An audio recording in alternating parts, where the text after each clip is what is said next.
Kakashi হাতাকে এমন একজন শিনবি যে থাউজেন্ড অফ জুৎসু ইউজ করতে পারে, এবং কাকাশি এমন একটা পার্সন যে কোনো উচিয়া মেম্বার না হওয়ার পরেও শারিঙ্গান সহ উচিয়া ক্ল্যানের অনেকগুলো জুৎসুকেই খুব ভালোভাবে ইউজ করতে পারে। এবং কাকাশি এমন একটা পার্সন যে কোনো জুৎসুকেই কপি করতে পারে, যেই কারণে কাকাশিকে বলা হয় দ্য কপি নিনজা। এবং কাকাশিকে নারুটো ফ্র্যাঞ্চাইজের মধ্যে ওয়ান অফ দ্য বেস্ট শিনবি হিসেবে ধরা হয়, এবং কাকাশিকে হিডেন লিফ ভিলেজের পাওয়ারফুল হোকাগেদের মধ্যে একজন হিসেবে ধরা হয়। এবং কাকাশিকে এই জন্যই বেস্ট বলা হয় কারণ সে অনেকগুলো জুৎসু আয়ত্ত করে রেখেছে, যেটা সবার থেকে তাকে ইউনিক বানায়। এবং কাকাশি ফ্যানরা তার এই জুৎসুগুলোর জন্যই তাকে মোস্ট আইকনিক ক্যারেক্টার হিসেবে বিবেচনা করে। তো আজকে আমি কাকাশির এই জুৎসুগুলোর মধ্যে টপ 10 জুৎসু নিয়ে কথা বলবো, যে জুৎসুগুলো অনেক পাওয়ারফুল। আর তোমরা যারা কাকাশির ফুল লাইফ হিস্ট্রি সম্পর্কে জানতে চাও তারা আমার এই ভিডিওটা দেখে আসতে পারো, সেখানে আমি ফুল ডিটেলস এক্সপ্লেন করে রেখেছি। সো আর দেরি না করে শুরু করে দিচ্ছি ভিডিও।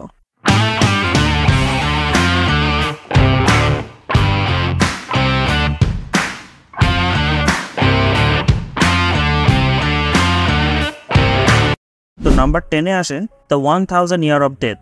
এই জুৎসুটি কাকাশির মেমোরেবল জুৎসুর মধ্যে একটি। তো নারুটো অ্যানিমের 4th এপিসোডে আমরা এই জুৎসুটাকে ইউজ করতে দেখেছিলাম। তো এই জুৎসুটাকে সিরিজে আসলে একটু ফানি হিসেবে দেখানো হয়েছে, বাট এই জুৎসুটা অপোনেন্টের উপর ইউজ করলে অপোনেন্ট কিন্তু খুব পেন পায়। এবং তোমরা কি জানো এই জুৎসুটা কাকাশি হাতাকে ফাদার মানে সাকুমো হাতাকে সে ইউজ করেছিল।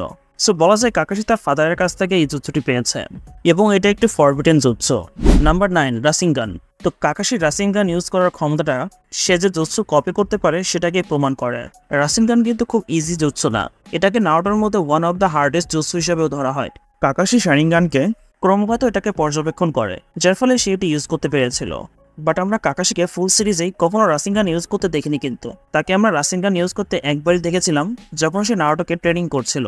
বেসিক্যালি সে সেখানে নারুটোকে প্রুফ করতে চেয়েছিল যে সেও রাসিঙ্গান ইউজ করতে পারে।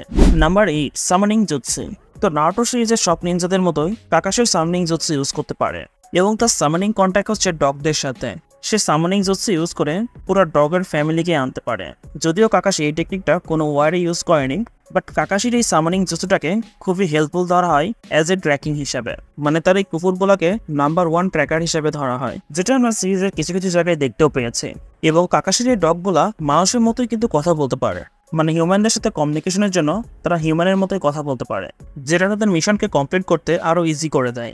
Number 7 water release water dragon bullet technique. তো ওয়াটার ড্রাগন বুলেট টেকনিক একটা কমপ্লিট জুৎসু, এবং এটাকে পারফর্ম করতে অবশ্যই 44টা হ্যান্ড সাইন সিল করতে হয়। মানে বুঝতে পারছো, একটা জুৎসু ইউজ করার জন্য তাকে 44টা হ্যান্ড সাইন ইউজ করতে হবে।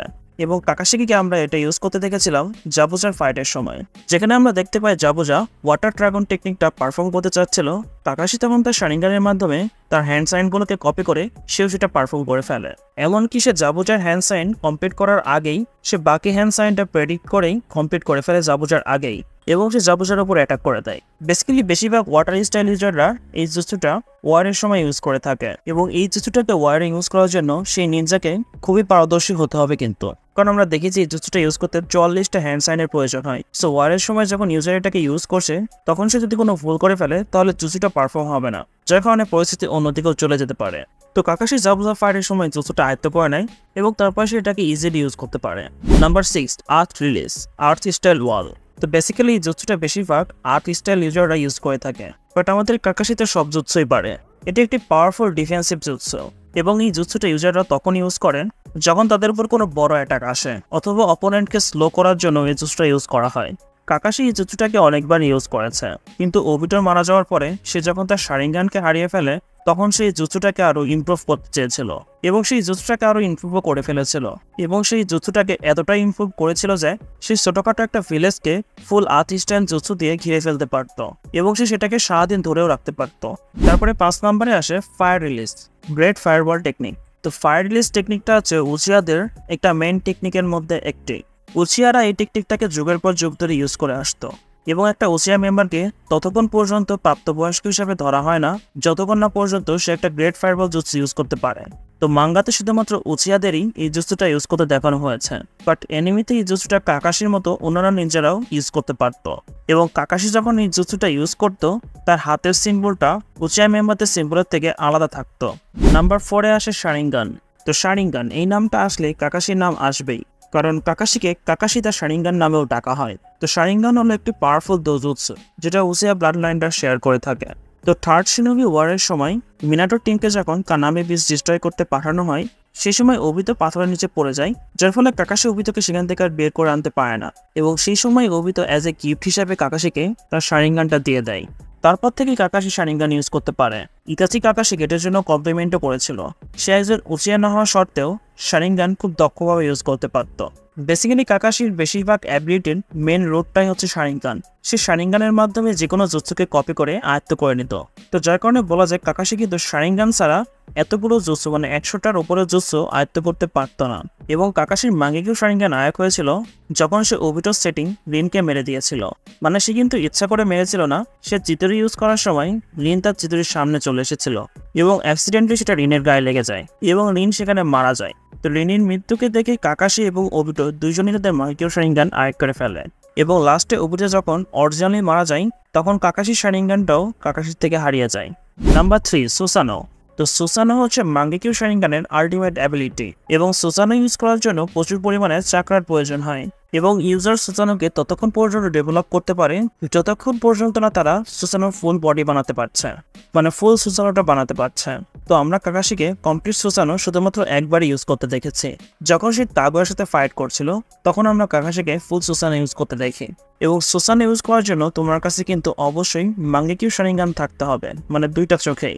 সো লাস্টে যখন ওবিটো কাকাশিকে হেল্প করার জন্য তার বডিতে অ্যাজ এ স্পিরিট হিসেবে চলে এসেছিল, যার ফলে কাকাশির কাছে দুইটা মাঙ্গেকিউ শারিঙ্গানই চলে এসেছিল এবং যার ফলে সে কমপ্লিট সুসানোটা ইউজ করতে পেরেছিল। নাম্বার 2, কামোই।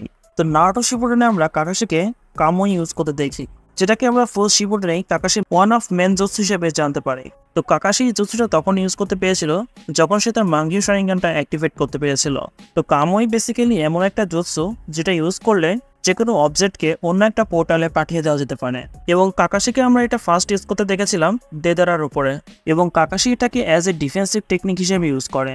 সো যে কোনো অ্যাটাককে অথবা যে কোনো অবজেক্টকে কামোয়ের মাধ্যমে অন্য ডাইমেনশনে পাঠিয়ে দিতে পারে।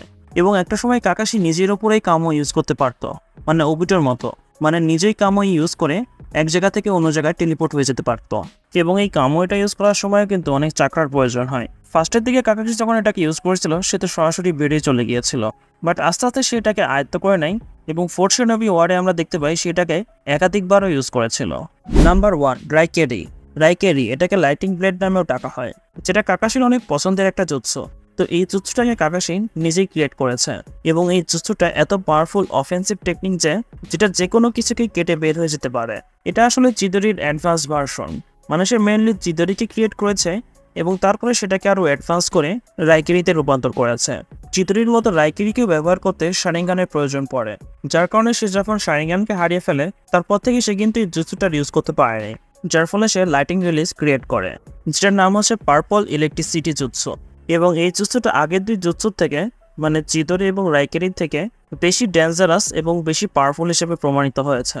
তো এইগুলোই ছিল কাকাশির টপ 10 জুৎসু। তো তোমাদের কাছে যদি মনে হয় আমার বলা জুৎসুগুলোর মধ্যে বাদ দিয়ে অন্য কোনো জুৎসু আনা যেত, তাহলে সেটা তোমরা আমাকে কমেন্টের মাধ্যমে জানিয়ে দিতে পারো। আর ভিডিওটি যদি ভালো লাগে থাকে অবশ্যই ভিডিওতে লাইক করে দিও এবং চ্যানেলকে সাবস্ক্রাইব করে দাও। দেখা হচ্ছে নেক্সট ভিডিও নিয়ে। টিল দেন, টাটা, বাই বাই।